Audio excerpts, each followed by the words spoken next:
ഭരണഘടനാ വിരുദ്ധമായ ഒരു കാര്യമാണ് വന്ദേ മാതരം അടിച്ചേൽപ്പിക്കുന്നതാണ് എന്ന്. എന്താണ് അങ്ങനെ ഒരു നിലപാടിന് കാരണം? സ്വാതന്ത്ര്യ സമര കാലത്ത് ദേശഭക്തി അലയടിക്കുന്ന ഒരു സമയത്ത് ഒരു ദേശഭക്തി ഗാനമായി തന്നെ ഉപയോഗിച്ചിരുന്നതാണല്ലോ വന്ദേ മാതരം. സത്യം അതാണെങ്കിൽ ഇങ്ങനെ പരസ്യമായിട്ട് വിളിച്ചു പറയാൻ ഇതൊരു സന്യാസി റിബല്യൻ ഉണ്ടായി വരുന്നതാണ്. അത് മുസ്ലിം ലാൻഡ് ലോഡ്സിനെതിരെ എന്നും അല്ലെങ്കിൽ ബ്രിട്ടീഷ്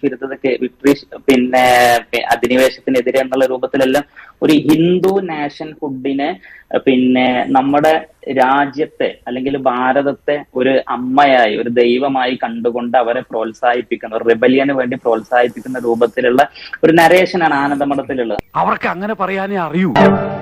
അത് പിന്നെ പറഞ്ഞു കേട്ടിട്ടുണ്ടേ. അപ്പൊ കൂട്ടാ നമ്മളെ അങ്ങനെ മണ്ടനാക്കല്ലേ. വിശ്വാസം ഇല്ലെങ്കിൽ നീ എന്റെ കൂടെ വാ. ഇന്ത്യയുടെ മതേതര മനസ്സിന്റെ നിലപാട് കൊണ്ട് മാറ്റി എന്ന് പറയുന്നതാണ് ശരി.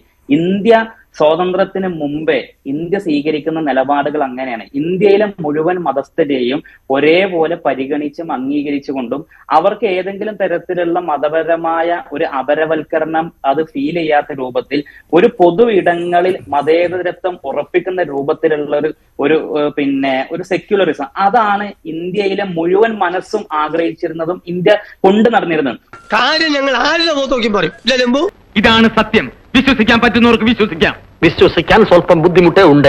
ഇപ്പൊ സമകാലികമായി കഴിഞ്ഞ ഒരു 10 വർഷമായി നമ്മൾ കാണുന്ന ന്യൂനപക്ഷങ്ങളെ പ്രത്യേകം ലക്ഷ്യമിട്ട് ആക്രമിക്കുന്ന ഇത്തരം ചില നിലപാടുകൾ ഭരണപക്ഷത്തിന്റെ അധികാരത്തിന്റെ ഭാഗത്തു നിന്ന് ഉണ്ടായി വരുമ്പോൾ നമ്മൾ സ്വാഭാവികമായിട്ടും ഇത് സത്യത്തിൽ ഒരു ന്യൂനപക്ഷ വിരുദ്ധയോ അല്ലെങ്കിൽ ഒരു മുസ്ലിം വിരുദ്ധയോ എന്നൊക്കെ അതിന്റെ രണ്ടാമത്തെ പാട്ടാണ്. മറ്റു മതങ്ങളെ ഒന്നും അധിക്ഷേപിക്കുന്ന ഒരു വരി പോലും ഇതിനകത്തില്ല. അപ്പോൾ നിങ്ങൾ ഇതിനകത്ത് സംശയിക്കുന്നത് എന്താണ്? ആ ദുർഗയും ലക്ഷ്മിയും സരസ്വതിയും പറയുന്നുണ്ട്. അപ്പൊ ഈ ദുർഗയും ലക്ഷ്മിയും സരസ്വതിയും എല്ലാം ഇവരെ ഒന്ന് സമ്പത്തിന്റെ സമൃദ്ധിയുടെ ദേവതയാണ്, ഒന്ന് അധികാരത്തിന്റെ പോരാട്ടത്തിന്റെ ദേവതയാണ്, സരസ്വതി വിജ്ഞാനത്തിന്റെ ദേവതയാണ്. അപ്പൊ ഇതൊക്കെ ദൈവങ്ങളാണ്. ആ ദൈവങ്ങളെ പുകഴ്ത്തിക്കൊണ്ട് പ്രകീർത്തിച്ചുകൊണ്ട് ആരാധിച്ചുകൊണ്ട് അവർക്ക് വന്ദേ മാതരം എന്ന് അവരെ വന്ദിക്കുന്ന വരികൾ കൃത്യമായി ഇതെങ്ങനെയാണ് ഇന്ത്യയുടെ ഒരു മതേതര രംഗത്തേക്ക് ഇത്തരം ഒരു പ്രാർത്ഥന, ഇതിനൊരു പ്രാർത്ഥന എന്നാ പറയാ. ഞാൻ പറഞ്ഞ മറ്റു മതങ്ങളെ അധിക്ഷേപിക്കുന്നില്ല എന്ന് ഞാൻ പറഞ്ഞിരുന്നു.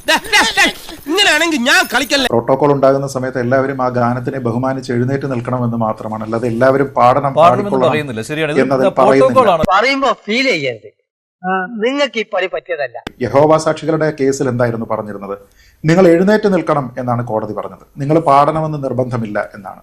എന്ന് വെച്ചാൽ ഒരു ഗാനത്തിന്റെ പെർഫോമൻസ് അവിടെ നടക്കുമ്പോൾ അത് ദേശീയ താല്പര്യത്തിലുള്ള ഗാനമാകുമ്പോൾ അതിനെ ബഹുമാനിക്കാനായിട്ട് എണീറ്റ് നിന്നാൽ മാത്രം മതി. അത്ര മാത്രമേ ഇത് പറയുന്നുള്ളൂ. ഇതൊക്കെ അവനവന് പറ്റുമ്പോഴേ പഠിക്കൂ.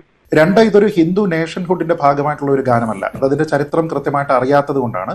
കാരണം ആനന്ദമഠം എന്ന് പറയുന്ന ഒരു നോവൽ വരുമ്പോൾ അതിന്റെ ശരിയായിട്ടുള്ള പശ്ചാത്തലം 2 പ്രധാനപ്പെട്ട കാര്യങ്ങളാണുള്ളത്. ഒന്ന്, 1770 ബംഗാൾ ഫാമിൻ ഉണ്ടാകുന്നുണ്ട്.